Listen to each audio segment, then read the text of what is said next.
आमचा आवाज बंद करण्याचा पूर्ण प्रयत्न केलेला आहे आणि त्यामुळे आज आम्हाला माईकची व्यवस्था करू दिली नाही। आम्ही सांगितलं होतं मेगाफोन द्या, तेही ते देत नव्हते।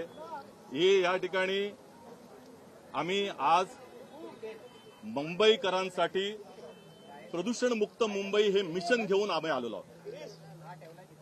आणि आपल्याला माहिती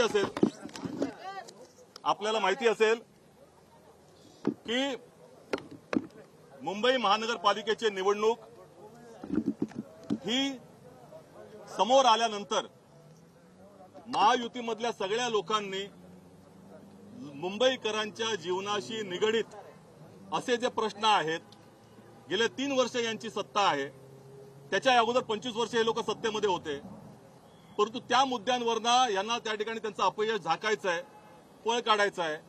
त्यामुळे ही संपूर्ण निवडणूक हिंदू मुसलमान धार्मिक विवाद, जातीय विवाद, भाषिक विवाद, प्रांतीय विवाद याकडे नेण्याचा प्रयत्न झालेला आहे।